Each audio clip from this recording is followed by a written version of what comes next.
सर्वेश्वर के स्वरूप सिंहासन पर विराजमान परम आराध्य संत सद्गुरु महर्षि में ही परमहंस जी महाराज के पावन श्री चरणों में कोटि कोटि नमन। उनके पावन हृदय परम पूजपाद संत साही स्वामी जी महाराज के पावन श्री चरणों में कोटि कोटि नमन।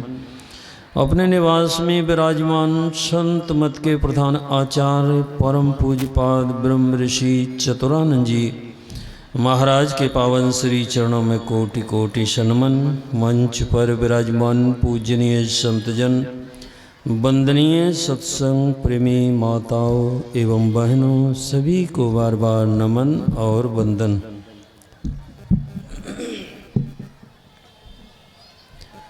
और आज भक्ति का प्रसंग, और भक्ति में भक्षण, और भक्षण आज में जो लोग फंसे हैं, कुछ लोग तो नहीं चढ़े थे ऊपर और कुछ लोग चढ़ गए तो वो उतर नहीं सकते थे, और कैसे फंसे वही जानते हैं। जब परोसना शुरू हुआ, बड़ी बड़ी पत्तल प्लेट मिली, और जब भक्तों की लाइन लगी, घर से बना कर पकवान लोगों ने अपनी श्रद्धा निवेदित करी और पत्तल भरती चली गई। जो समझदार थे वो समझ गए किस किस को छोड़ना है और किस किस को लेना है। लेने वाले लेते रहे और ढेर करते रहे, और अंतिम क्या गति हुई, एक वहाँ कार्यक्रम भी सुना दिया, वो बाद में सुनेंगे। लेकिन भक्ति की बात, किसी ने उस भरी हुई पत्तल को किस दृष्टि से देखा।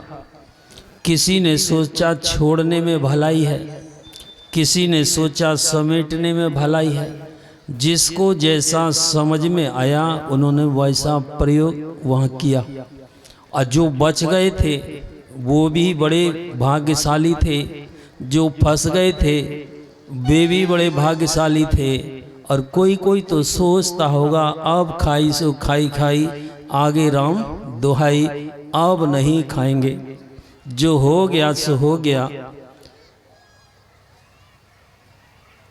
अधिक खाना और कम खाना, भक्ति में गोरख कहें पुता संयम ही तरिए।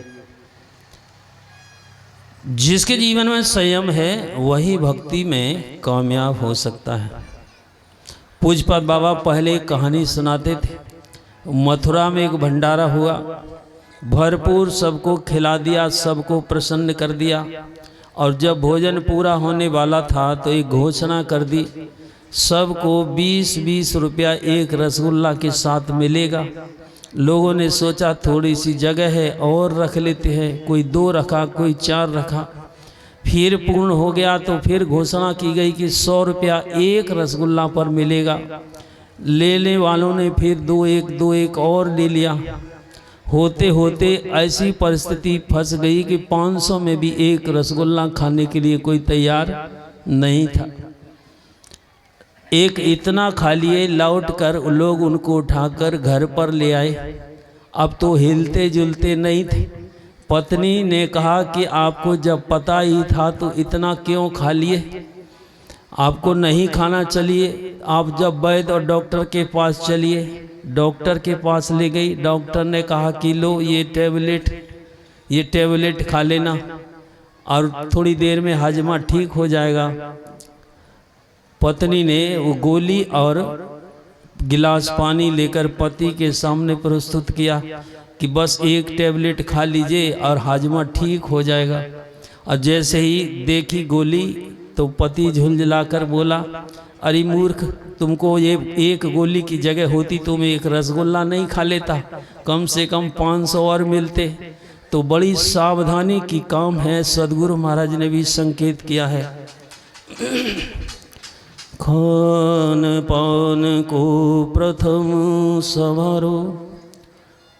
यदि खान पान ठीक नहीं हुआ तो क्या हालत होगी आज लोग समझ गए होंगे। तो जिनके अंदर जैसी समझ थी उन्होंने वैसा प्रयोग किया।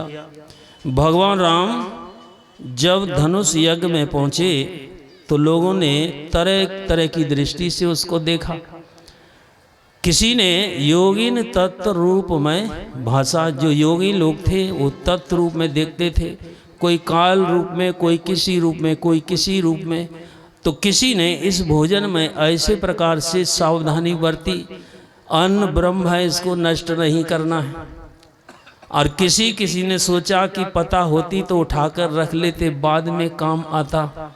किसी ने ये भी सोचा होगा कि इसको पहले ही उठा लेते तो कम से कम गाय और बकरी की सेवा में चला जाता। लेकिन जो भी हुआ, जिसने भी सोचा समझा, भक्तों की श्रद्धा थी और इस प्रकार का प्रयोग हुआ।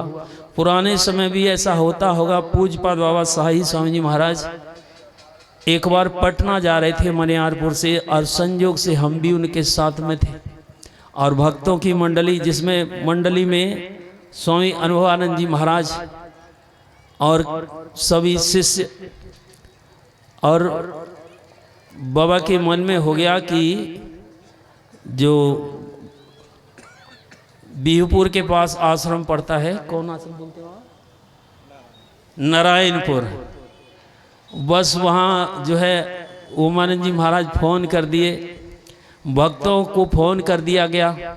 सब लोग गरम गरम हंडी जो है बोरा का बड़ा बड़ा सिर पर रखकर उसके ऊपर गरम हंडी, किसी में चावल, किसी में दाल, किसी में सब्जी, कितने प्रकार के व्यंजन वहाँ आकर के, जब तक बाबा पहुँचे वहाँ आकर व्यवस्था। और फिर आश्रम में चौका चूल्हा। अब खाने के लिए हम भी फंस गए वहाँ, और हमारे बगल में यही सब महापुरुष थे, और सब इशारा करते थे कि रख दो और रख दो। और हमारा कुछ ऐसा विचार रहता है कि ये खराब नहीं होना चाहिए, अब तो बेकार हो गया। लेकिन वो छोटा था, लेकिन आज जो फंसे वो ऐसे फंसे कि पहले कभी ऐसा दृश्य देखने को नहीं मिला था। तो खाने में यदि संयम होगा तो हम तो समझ गए थे क्या लेना है और क्या नहीं लेना है। लोग देख रहे थे कि बाबा तो पूरी पत्तल खाली कर दिए, तो पहले ही लेकर कितना लेना है और कितना खाना है। तो गोरख कहे पूता संयम ही टरिए, खान पान को प्रथम समारो, तब रस रस सब अवगुण मारो। यदि अधिक खा लेंगे तो आप बैठ नहीं सकते हैं, ध्यान की बात नहीं, आपसे सत्संग भी नहीं होगा। और सत्संग सुनने का मतलब यही है कि हम भक्ति के मार्ग में कैसे चलें, इसीलिए ये थोड़ा प्रसंग सुनाया गया। दूसरी बात है, एक विचार भी है उसमें। यदि 4 समय ऐसा ही कार्यक्रम किया जाए और 10-10 लोगों को ये जिम्मेदारी दी जाए तो सब समय ये बड़ी तरीके से काम हो सकता है। एक साथ की अपेक्षा 4 बार में हो तो सबको सेवा का अवसर भी होगा और अन्न व्यर्थ भी नहीं जाएगा।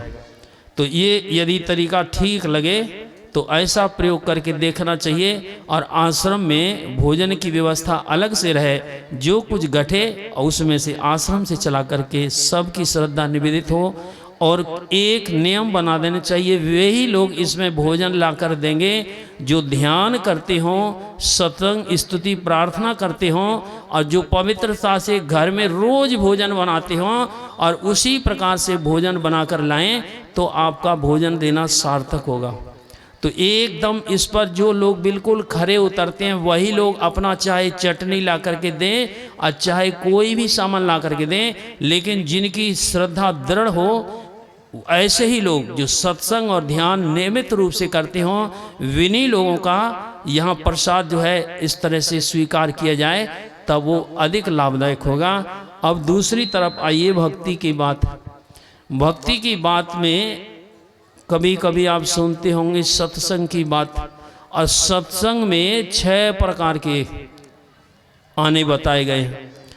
एक सूप आता है, एक चलनी आती है और एक कठौता आता है, और उसमें एक श्रोता भी आता है, एक सोता भी आता है और एक सरोता भी आता है।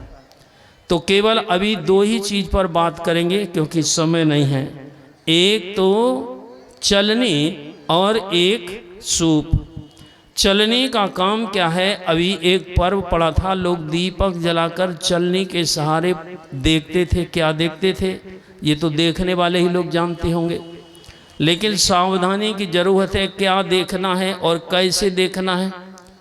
वो चलनी कौन सी है? ये शरीर ही वो चलनी है, और इसी चलनी से दीपक जला करके देखना है। किसको देखना है? पत्नी को, पति को देखना है।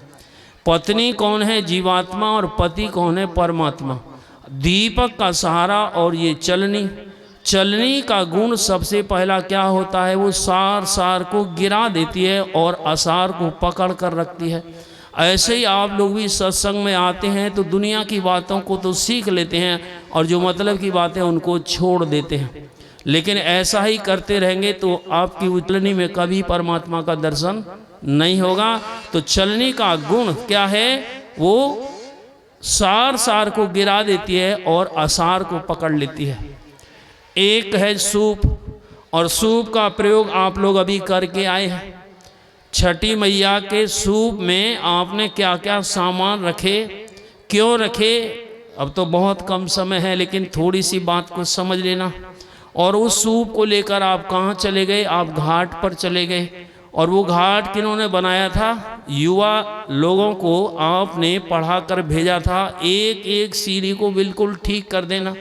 ऊंची नीची राह रपटीली, बार बार पग धरूं जतन से बार बार डिग जाए। ऐसा रहस्य है उन सीढ़ी में। वो सीढ़ी का क्या रहस्य है?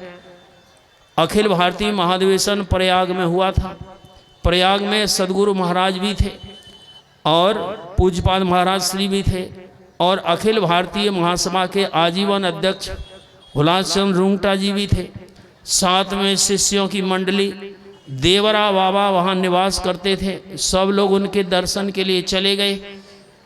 जैसे ही बाहर भीड़ हुई, हलचल हुई, तो देवरा बाबा अंदर छिप करके रहते थे। उन्होंने देखा और बाहर निकले। इतना ही शरीर दिखाई पड़ता था, बिना वस्त्र के रहते थे। कुछ हल्का सा कुछ लपेटा बस, नहीं तो उनको कोई ज़रूरत नहीं थी। जब हलचल सुनी तो बाहर निकल कर आए और फिर उन्होंने लोगों से, जो मंडली थी, सबसे पूछा कि महर्षि में ही कहाँ रहते हैं? लोगों ने सरल भाव से कह दिया कुप्पा घाट में रहते हैं।